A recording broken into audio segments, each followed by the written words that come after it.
സജ്ജനങ്ങൾക്ക് എൻ്റെ പുതിയ വീഡിയോയിലേക്ക് സ്വാഗതം. ഇന്ന് നാം ഇവിടെ ചൊല്ലിപ്പഠിക്കാൻ പോകുന്നത് നാരായണീയത്തിലെ ദശകം 30 പാലാഴി മഥനത്തെ തുടർന്ന് ലഭിച്ച അമൃതിനെ ചൊല്ലിയുള്ള ദേവാസുര യുദ്ധം കഴിഞ്ഞ ദശകങ്ങളിൽ നമ്മൾ പഠിച്ചു. യുദ്ധത്തിൽ അസുര രാജാവായ ബലി ദേവേന്ദ്രനാൽ കൊല്ലപ്പെട്ടു. എങ്കിലും മഹാനുഭാവനായ ആ ബലി ശുക്രാചാര്യനാൽ ജീവിക്കപ്പെട്ട ശരീരത്തോടു കൂടിയവനും യാഗാനുഷ്ഠാനം കൊണ്ട് വർദ്ധിക്കപ്പെട്ട തേജസ്സോടു കൂടിയവനും പരാക്രമശാലിയുമായി ഭവിച്ചു. അങ്ങനെ അങ്ങയുടെ സുദർശന ചക്രത്തിലും കൂടെ ഭയമില്ലാത്തവനായി മാറി.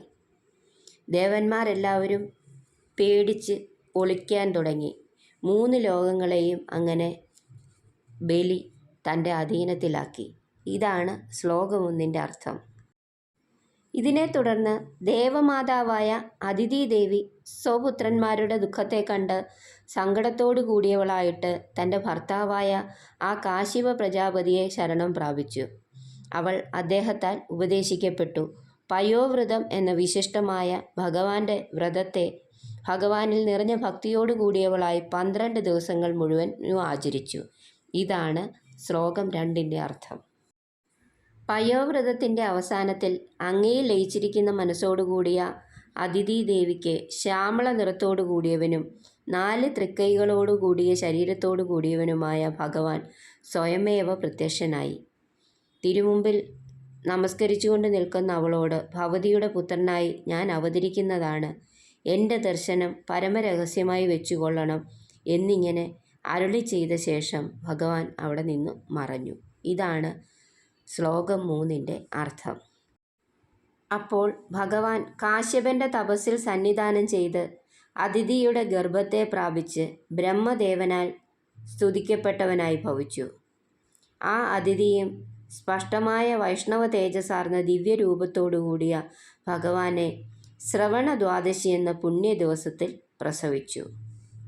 ഇതാണ് ശ്ലോകം 4 അർത്ഥം. ദേവന്മാർ സന്തോഷപരവശന്മാരായി പെരുമ്പറ മുഴുക്കിക്കൊണ്ട് ആ പരിപാവനമായ കാശ്യപാശ്രമത്തെ പുഷ്പവർഷം കൊണ്ട് ചുരിയുമ്പോൾ കൂപ്പുകൈയോടെ ജയിച്ചാലും ജയിച്ചാലും എന്ന് മാതാപിതാക്കന്മാരാൽ കീർത്തിക്കപ്പെട്ട ഭഗവാൻ അടുത്ത ക്ഷണത്തിൽ അതിസമർത്ഥമായ ബ്രഹ്മചാരിയുടെ രൂപത്തെ കൈക്കൊണ്ടു. ഇതാണ് 5 ശ്ലോകത്തിൻ്റെ അർത്ഥം.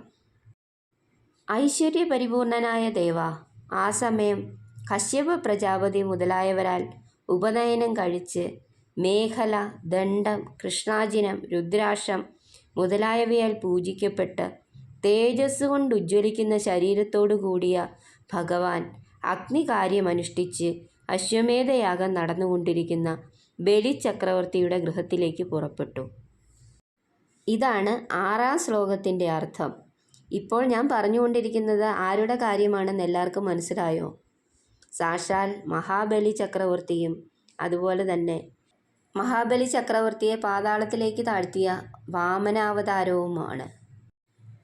ഭാവിയിൽ സംഭവിക്കുവാൻ പോകുന്ന മഹിമയ്ക്ക് അനുരൂപമായ ഗൗരവത്തെ കാലേ കൂട്ടി തന്നെ വെളിപ്പെടുത്തുന്നതോ എന്ന് തോന്നുമാറ് ശരീരത്താൽ ഭൂമിയെ ചലിപ്പിച്ചുകൊണ്ട് ശത്രുക്കളുടെ ഊഷ്മാവിനെ മറയ്ക്കുവാൻ എന്ന വിധം കുടയെയും അസുരന്മാരിൽ പ്രയോഗിക്കാനോ എന്ന് തോന്നുമാറ് ദണ്ഡത്തെയും ധരിച്ചുകൊണ്ട് ഭഗവാൻ യാത്രയായി. ഇങ്ങനെയാണ് ശ്രീമൻ നാരായണ ഭട്ടതിരിപ്പാട് വാമനാവതാരത്തെ വിശേഷിപ്പിച്ചിരിക്കുന്നത്. ശ്ലോകം 7 ഇത് ഉൾപ്പെടുത്തിയിരിക്കുന്നത്. നർമ്മദാ നദിയുടെ വടക്കേക്കരയിലുള്ള ആ അശ്വമേധയാഗശാലയെ ഭഗവാൻ പ്രാപിച്ചപ്പോൾ അങ്ങയുടെ തേജസ് കൊണ്ട് തടയപ്പെട്ട കാഴ്ചയോടുകൂടിയ ശുക്രാചാര്യർ മുതലായവരാൽ ഇദ്ദേഹം സൂര്യനാണോ അതോ അഗ്നി തന്നെയോ, അതല്ല യോഗീശ്വരനായ സനത്കുമാരൻ തന്നെയാണോ, ഇദ്ദേഹം ആരാണ് എന്നിങ്ങനെ സംശയിക്കപ്പെട്ടു എന്നാണ് 8 ശ്ലോകത്തിൽ നാരായണ ഭട്ടതിരി പറയുന്നത്. തേജസ് കൊണ്ട് ഒളിമങ്ങിപ്പോയവരായ ശുക്രാചാര്യൻ മുതലായവരാൽ അതിവേഗത്തിൽ ആദരപൂർവ്വം എതിരേറ്റ് സ്വീകരിക്കപ്പെട്ട മോഹനരൂപമാർന്ന ഭഗവാനെ സുഹൃതം ചെയ്തവനായ അസുരേശ്വരൻ, അതായത് മഹാബലി ചക്രവർത്തി രോമാഞ്ചമണിഞ്ഞ ശരീരത്തോടെ ഭക്തിപൂർവം അടുത്തുവന്ന് കാൽ കഴുകിച്ച് തീർത്ഥത്തിന് പരിശുദ്ധി നൽകുന്നതായ ആ പാദതീർത്ഥത്തെ ശിരസിൽ ധരിച്ചു. ഇതാണ് 9-ാം ശ്ലോകത്തിൻ്റെ അർത്ഥം. ശ്രീ പരമേശ്വരൻ്റെ ശിരസ് കൊണ്ട് ലാളിക്കപ്പെടുന്ന ഭഗവാന്റെ ആ ഒരു പാദതീർത്ഥം അസുരനായിരുന്നിട്ടും ഭക്താഗ്രണിയായ പ്രഹ്ലാദൻ്റെ വംശത്തിൽ ജനിച്ചു എന്നതുകൊണ്ടോ യാഗങ്ങൾ ഹേതുവായിട്ടോ ബ്രഹ്മജ്ഞരായ ബ്രാഹ്മണരിലുള്ള വിശ്വാസം കൊണ്ട് തന്നെയോ ഈ മഹാബലിക്ക് ലഭിച്ചു. സർവേശ്വരനായ ഗുരുവായൂരപ്പ, അപ്രകാരമുള്ള ഭഗവാനെ അങ്ങ് എന്നെയും രക്ഷിക്കണമേ എന്നാണ് ശ്ലോകം 10-ൽ നാരായണ ഭട്ടതിരിപ്പാട് അപേക്ഷിക്കുന്നത്. നമുക്ക് ചൊല്ലിത്തുടങ്ങാം. ശ്രീമദ് നാരായണീയം ദശകം 30 വാമനാവതാരം. ഓം നമോ ഭഗവതേ വാസുദേവായ. ശക്രേണ സംയതിഹതോ ബലിർമഹാത്മാ ശുക്രേണ ജീവിതതനുക്രതുവർദ്ധിതോഷ്മാ വിക്രാന്തിമാൻ ഭയനിലീനസുരാം ത്രിലോകീ ചക്രേ വശേ സ തവ ചക്രമുഖാദഭീതാ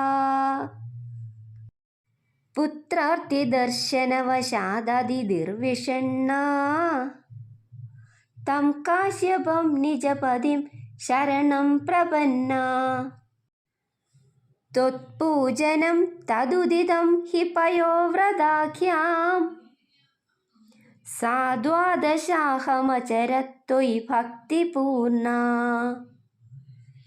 തസ്യാവധോ ത്വയി നിലീനമതിരമുഷ്യാ ശ്യാമചതുർഭുജവപു സ്വയമാവിരാസി നമ്രാം ച താമിഹ ഭവത്തനയോ ഭവേയം ഗോപ്യം അധീക്ഷണമിതി പ്രലപന്നയാസി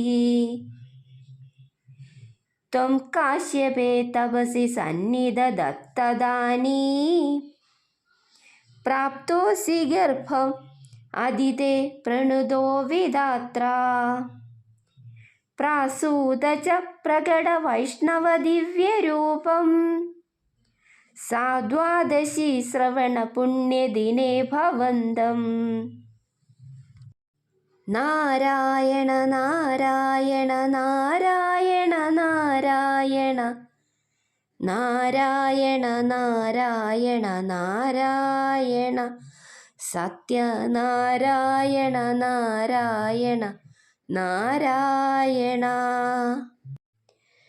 പുണ്യാശ്രമം തം അഭിവർഷതി പുഷ്പവർഷൈർ ഹർഷാകുലേ സുരകുലേ കൃതതൂര്യഘോഷേ ബദ്ധ്വാഞ്ജലിം ജയ ജയേതിനുത പിതൃഭ്യാം ത്വം തത്ക്ഷണേ പടുതമം വടുരൂപമാധാ താവത് പ്രജാപതിമുഖൈ ഉപനീയമൗഞ്ചീ ദണ്ഡാജിനാശവലയാദിഭിരർച്യമാനാ ഭേദീപ്യമാനവപുരീശകൃതാഗ്നികാര്യാ ത്വം പ്രാസ്ഥിതാ ബലിഗൃഹം പ്രകൃതാശ്വമേധം